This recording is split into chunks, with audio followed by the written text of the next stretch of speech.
speaker is Christa BellaRose. Christa was born with many psychic gifts and was called to healing at an early age. She continues to assist others through Reiki, hypnosis, craniosacral, sound healing, as well as various bodywork and massage modalities.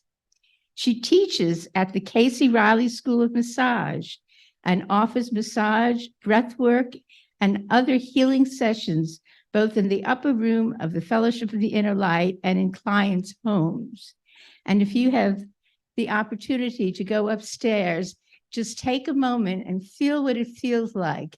The aura of that room is because of the love that Christa puts into each massage and each treatment that she gives there. She's really made a difference. We're so fortunate. She's been a blessing to us. She is also currently enrolled in the Fellowship Seminary Program, is a member of Edgar Cayce's Glad Helpers Healing Prayer Circle, practices yoga, and is studying to become a certified personal trainer. She has also 3 wonderful children who we have adopted as our children and grandchildren at the fellowship. Today, Christa BellaRose will share about bringing heaven on earth through Reiki. Let's give her a warm welcome. The video, I'm sure you guys have seen Star Wars. It's the video where Luke is attempting to get the ship out of the mud, and Yoda's walking him through how he's going to get the ship out of the mud. So just keep that in your mind. What I'm about to tell you was not a part of the plan of what I had to talk about today, but I feel like if I tell you, it'll help me, hopefully, and it'll help you with something in your life as well. I am neurodivergent. And if you want to know more about what that means, please ask me after the talk, because if you ask me while I'm standing up here, I don't know if the words will come out. You see, my brain can sense a lot of things that normal brains don't. Yesterday, I got in front of a crowd to lead a closing meditation at the graduation for the Cayce Reilly School of Massage. This is the 4th time I have been asked by my students to speak at their graduation, but the first time that I didn't bring any notes. I had memorized what I was going to say, and I could recite it without thinking. I got up on stage and started to deliver the message. The audience laughed at my joke, and then I felt the energy of the whole room laughing within me. And laughter is a powerful vibration. I love to laugh, loud and long and clear. As I was processing the vibrations, the whole rest of what I was going to say just disappeared right out of my mind. I wasn't scared, but I couldn't verbalize anymore. So the only thing that I could do was have everyone close their eyes with me and go straight into the meditation. About halfway in, I finally found my words again, and I was able to deliver some of what I had prepared. Afterward, 2 of my friends who were there couldn't even look me in the eye at first. I was the one who lost my talk on stage, and I had no problem looking at anybody else, but they couldn't look at me.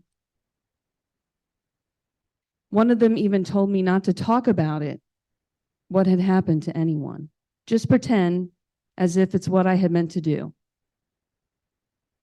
Now I love this person and I respect their opinion on many things, but this one thing did not resonate with me. And then I remembered there was one quote that I had channeled when I was preparing my talk that didn't fit into what I had originally wrote to say, but now it does. And I was thinking, that's weird. I didn't use that one, and I felt like I would. So here it is. The quote is from Master Yoda. Pass on what you have learned. Strength, mastery, but weakness, folly, failure also. Yes, failure, most of all. The greatest teacher, failure is. And I definitely failed yesterday when I did not bring my notes. So today I'm starting off with this prequel to my talk so that you understand if I need a moment to breathe with my eyes closed, I'm okay. I'm human with a special brain, and you guys have really powerful energies. So if that happens, please do your best to hold your energies in positivity. And know, even if I look like my fuse is going to blow, and hopefully it won't, my clients and students can testify to the abilities my special brain enables me to use for their healing. I've always known that I was different, but I didn't know it was called neurodivergent until last year. Having this brain has given me an interesting life, and has made me an excellent channel for Reiki. I've always been able to see and feel energies. I can literally see energy waves coming out of people and things. At the aquarium, I read that sharks are the only creatures with this kind of perception, and it helps them to see in the dark water. Well, I guess I'm part shark. I can see colors in people's auras, and I can sense who and when someone is about to call me. I can sometimes see the future and see people's past lives when I touch them. One of them sitting here today. I've even been able to locate someone's friend for them and describe them in detail, what they look like and what they were doing. I found them in my mind's eye by praying with that person who wanted me to look for them and tapping into the love that they felt for them. Just like how Eleven does in the show Stranger Things, if you guys have seen that, minus the nosebleeds and without ever having seen what they looked like before.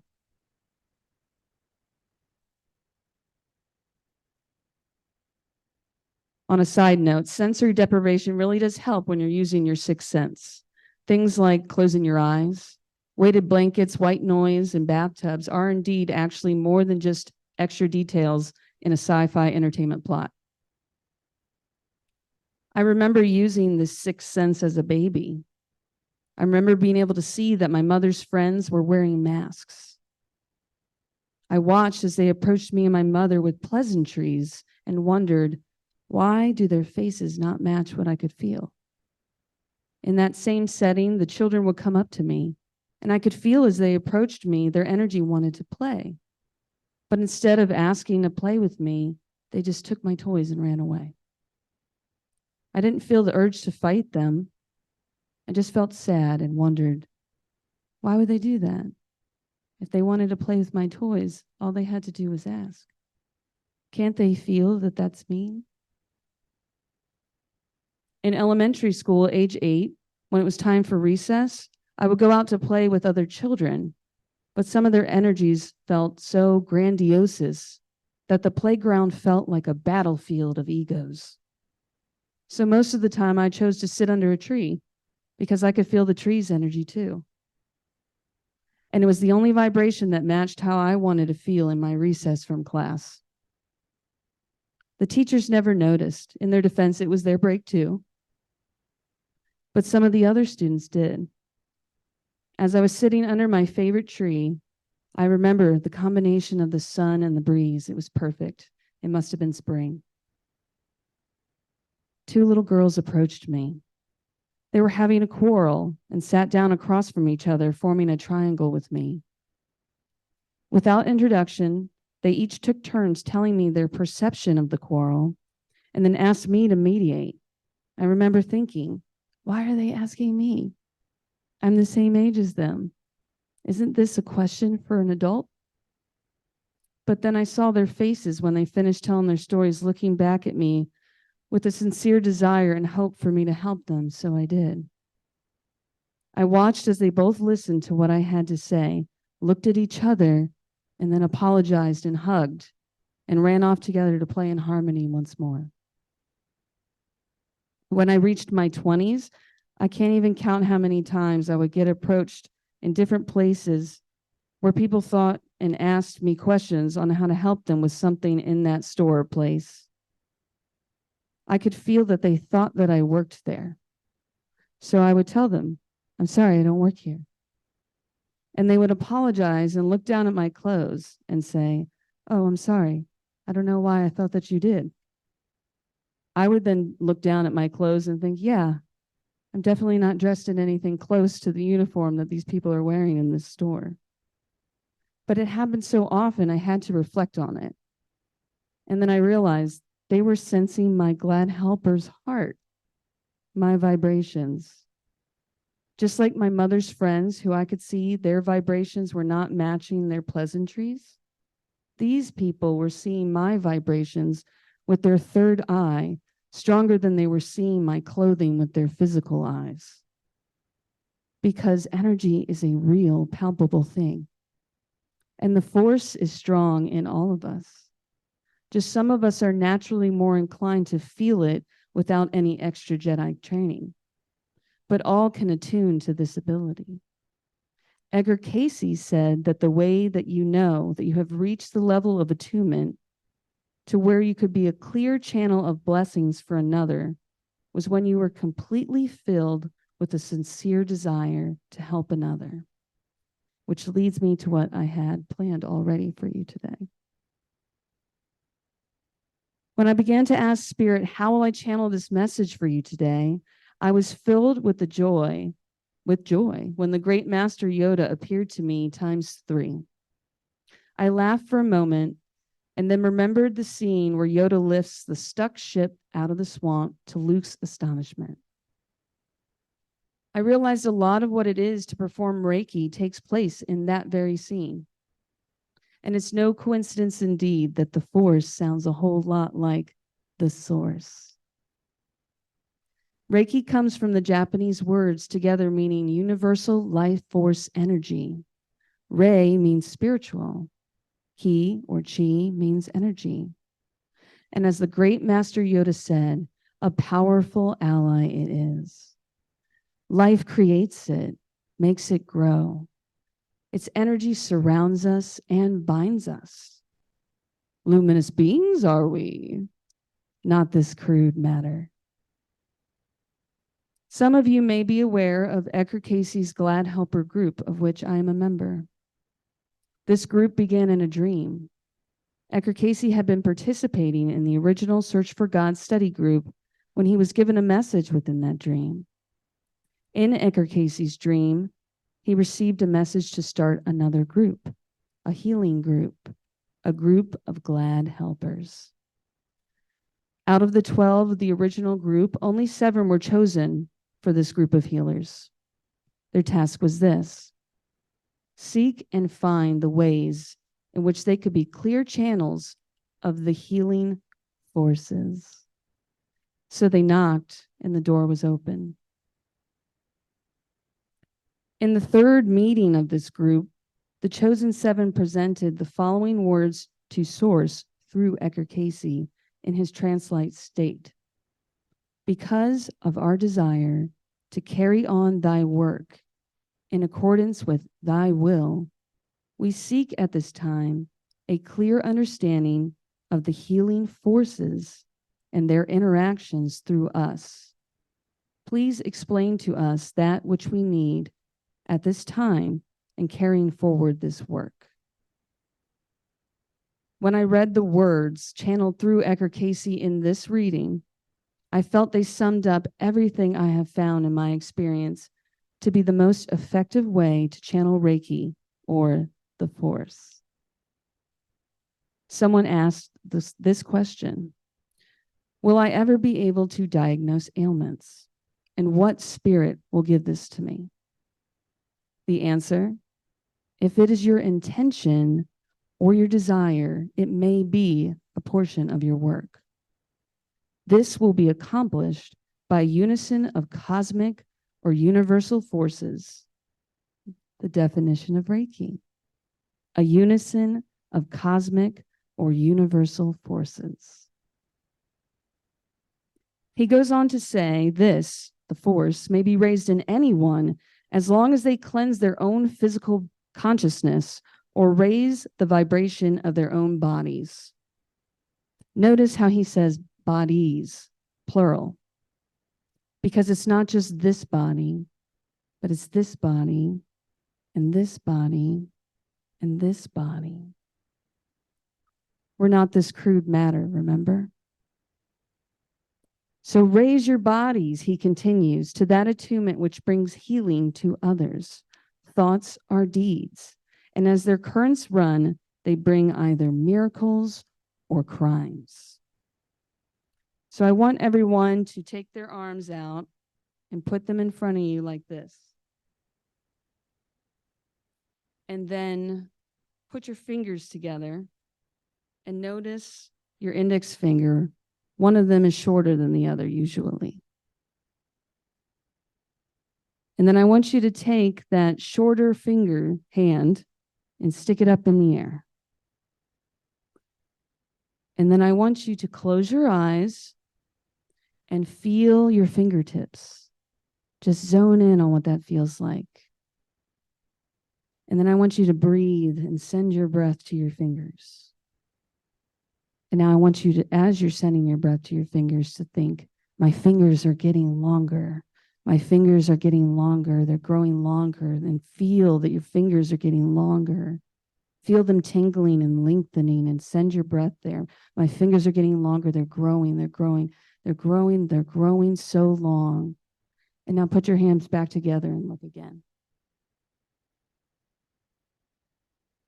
Do you see? Your thoughts are things. And the force is strong with you. So as the current of your thoughts run, they bring either miracles or crimes. And that's what happened with Luke in the ship, right? He let his thoughts become his crimes. And if you're a true Star Wars fan, you'll know that's exactly what happened to Luke's father too, right? His thoughts became his crimes. Thoughts of fear, doubt. That's what doubt is, fear. And what did Yoda say about fear? Fear is the path to the dark side. Fear leads to anger. Anger leads to hate. Hate leads to suffering. Which is exactly why Luke could not lift his ship. And when Yoda lifted the ship, he proclaimed he couldn't believe it. To which Yoda told him was exactly why he failed. Yoda told Luke from the beginning to put aside his self-condemnation and his pessimistic thoughts. Luke, oh no, we'll never get it out now. Oh, stomp. Yoda stomps his foot in irritation. Yoda, so certain are you. Always with you, it cannot be done. Hear you nothing I say. Luke looks uncertainly out at the ship. Master, moving stones around is one thing. This is totally different. No different. Only different in your mind. You must unlearn what you have learned. All right, I'll give it a try. You know what Yoda says next? No, try not. Do or do not. There is no try. He proclaims that he can't, it's too big, and Yoda says, size matters not. Look at me. Judge me by my size, do you? And well, you should not. For my ally is the force, and a powerful ally it is. Another question in that Glad Helper's third reading. In healing, is it not paramount to have the body in perfect physical condition? Edgar Cayce's response when he channeled, one must raise self to that consciousness of physical perfection in spirit to give the proper attitude or concept to another. Doubt never accomplished anything. So the size of the problem matters not. We fail to lift our ships out of self-doubt. Doubt is fear, and fear is the path to the dark side. Another member simply asked, might I have a message from the Master? Not Master Yoda, Jesus the Christ. Their channeled message was this: when you are not condemning yourself or listening to the vibrations when you see others questioning or condemning you, then you will receive. Now, I don't think this is quite the answer that they were hoping to receive when they asked for a message. And I don't know about you guys, but Source sometimes answers me that way too. Not the way I thought I would get the answer. But we were told this is how we would receive messages in Isaiah 55:c. For my thoughts are not your thoughts, neither are my ways your ways, declares the Lord. As the heavens are higher than the earth, so are my ways. So the answer to that person's question was indeed a message from the Master after all. It was a message on how to receive a message. When you are not condemning yourself or listening to the vibrations when you see others questioning or condemning you, then you will receive.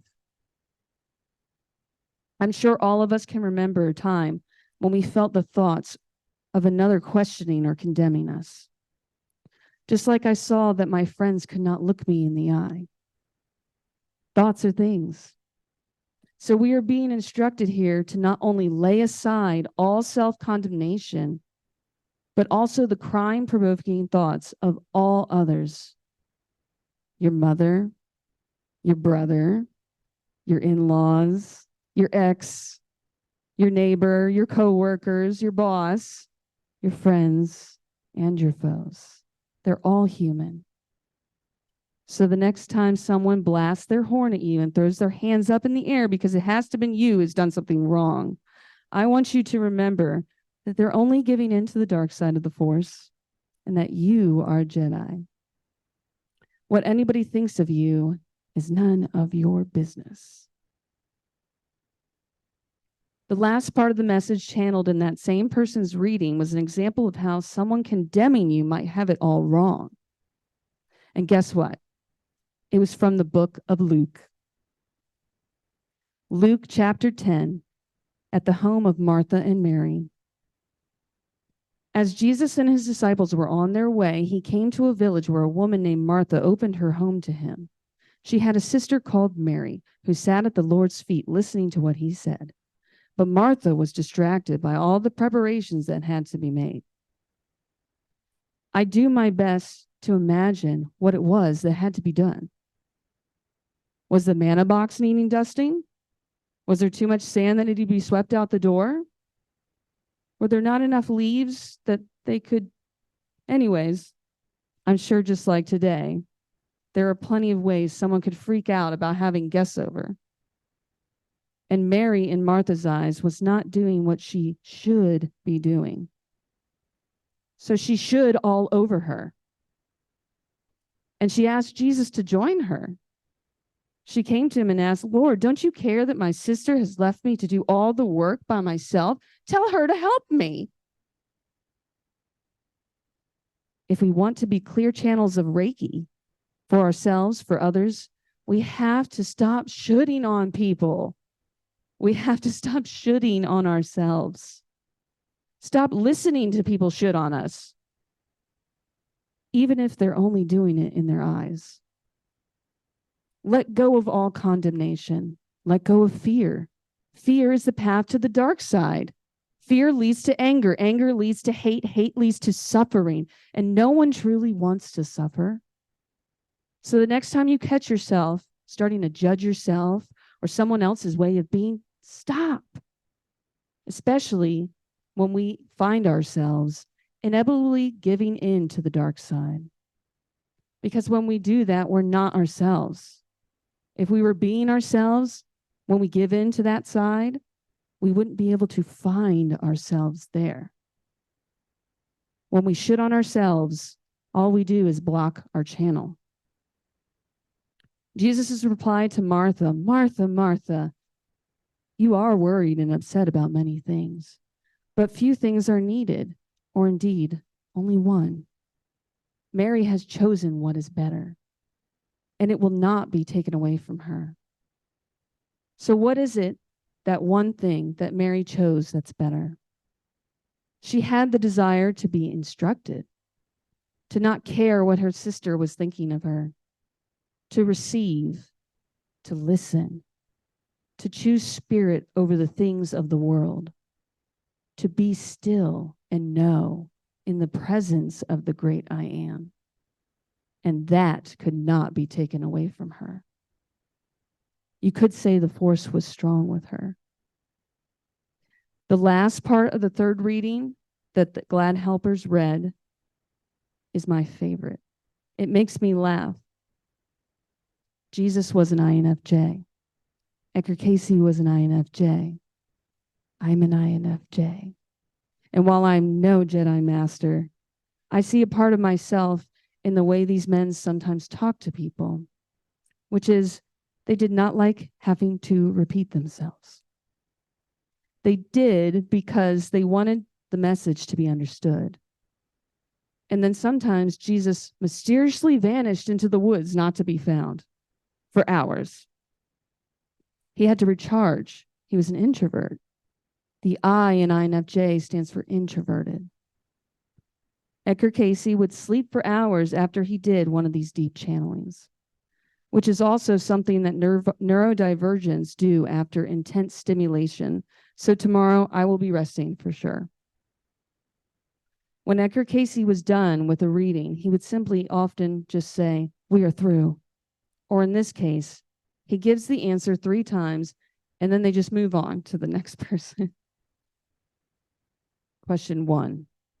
Carrie Everett, can she be healed through me, and in what way? Answer 1. By gaining first that sincere desire on the part of Carrie Everett to want to be healed. Then there may be raised in you that which will overcome these destructive forces that are eating at the vitals of the physical body. Same person. In what way? By first, there must be the desire that can only come from self. I have 4 ways of healing. Which way shall I use? There must first be the desire on the part of Carrie Everett to be healed! Exclamation mark. You cannot create them, no matter what thou hast. God, bold, cannot save a man that would not be saved. They moved on.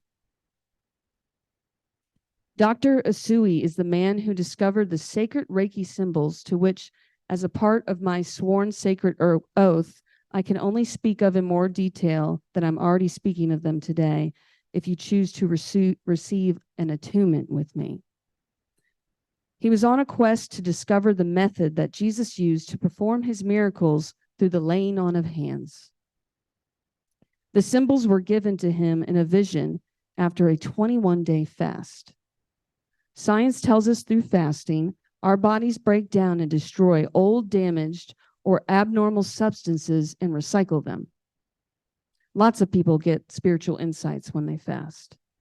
So through fasting, he was able to cleanse himself of everything that would hinder his channel. When he received the symbols, he immediately wanted to help everyone. But he noticed that the people he was serving would soon go right back to being diseased again. So he decided to start charging for these sessions because he realized that unless healing was coming from within, it was sure to fade away. He discovered that when people could attach an investment to their healing, they became more invested in their healing. And that's when the healing would stay, when they were invested in themselves. So as Cayce said in this third reading, and as Jesus told Martha about her sister Mary, all received what they sought for if they were willing to be shown the way. So you see, it's easy peasy. Well, it's a start. So let's start at the very beginning. It's a very good place to start. In the beginning of that third reading, someone asked what they should study to make themselves approved. The answer was given to study John 14 and 15. In those 2 books, Jesus speaks his last living words to his disciples, some of which are these. Anyone who has seen me has seen the Father, which to me the Father means the great manifester, the source of creation, of giving and healing. The words I say to you, I do not speak on my own authority. Rather, it is the Father living in me who is doing his work, the force, our source. Very truly, I tell you, whoever believes will do the works I have been doing, and they will do even greater things than these, because I am going to the Father. And I will do whatever you ask in my name, so that the Father may be glorified. You may ask me for anything in my name, and I will do it. If you love me, keep my commands, and the Father will give you another advocate to help you and be with you forever, the Spirit of truth, the force. The Holy Spirit will teach you all things and remind you of everything I have said to you. Peace I leave with you. Do not let your hearts be troubled, and do not be afraid. If you keep my commands, I will remain in you and you in me. I have told you this so that my joy may be in you, and that your joy may be complete. My command is this: love each other as I have loved you. So you see, this is how we bring heaven on earth through Reiki. The unison of cosmic and universal forces, by using the most powerful force in creation, love. By loving each other, and by carrying out some of the Master Jesus's last living words, when the advocate comes, the Spirit of truth, he will testify about me, and you must also testify. Ye know the way.